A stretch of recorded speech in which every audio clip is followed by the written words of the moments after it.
CPIM വിപുലീകൃത സംസ്ഥാന committee സെപ്റ്റംബറിൽ കോഴിക്കോട് വെച്ച് നടക്കും. വൈദ്യുതി പ്രതിസന്ധിയിലും തദ്ദേശ ഫണ്ട് വെട്ടിക്കുറയ്ക്കലിലും പ്രക്ഷോഭം പ്രഖ്യാപിച്ച CPIM വൈദ്യുതി പ്രതിസന്ധിയിൽ 26-ന് എല്ലാ വീടുകളിലും മെഴുകുതിരി കത്തിച്ച് പ്രതിഷേധിക്കുമെന്ന് CPIM സംസ്ഥാന സെക്രട്ടറി MV ഗോവിന്ദൻ മാസ്റ്റർ പറഞ്ഞു. സംഘടനാപരമായും പ്രത്യയശാസ്ത്രപരമായും ഫലപ്രദമായ ഇടപെടൽ നടത്താൻ CPIM-ന്റെ വിപുലീകൃത സംസ്ഥാന കമ്മിറ്റി യോഗം കോഴിക്കോട് ചേരും. സംസ്ഥാന കമ്മിറ്റിയുടെ വിപുലീകൃത യോഗം സെപ്റ്റംബർ 13, 14, 15 തീയതികളിലായി കോഴിക്കോട് വെച്ച് നടത്തുന്നതിന് പാർട്ടി സംസ്ഥാന കമ്മിറ്റി തീരുമാനിച്ചു. ഇനി അങ്ങോട്ട് പാർട്ടിയെ നയിക്കാൻ അടിമുടി ആവശ്യമായ മാറ്റം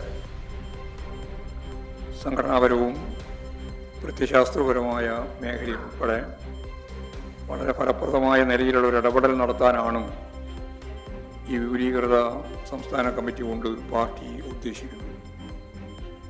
ഒരു പുതുക്കി പണിയുന്ന രീതി ഈ വിപുലീകൃത സംസ്ഥാന കമ്മിറ്റി യോഗത്തിലൂടെ പാർട്ടി ലക്ഷ്യമിടുകയാണ്.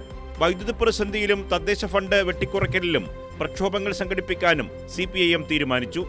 എല്ലാ വീടുകളിലും അവിടെ പ്രതിഷേധം അറിയിക്കത്തക്ക രീതിയിൽ 26-ാം തീയതി 7 മണിക്ക് പ്രതീകാത്മകമായിട്ടുള്ളൊരു സമരം എന്ന രീതിയിൽ മെഴുകുതിരി കത്തിച്ചുകൊണ്ട് എല്ലാ വീടുകളിലും മെഴുകുതിരി തെളിയിക്കുക, എല്ലാ ലോക്കൽ കേന്ദ്രങ്ങളിലും കൂട്ടായ്മ സൃഷ്ടിച്ചുകൊണ്ടുള്ള മെഴുകുതിരി കത്തിച്ചുകൊണ്ടുള്ള പ്രതിഷേധം രേഖപ്പെടുത്തും.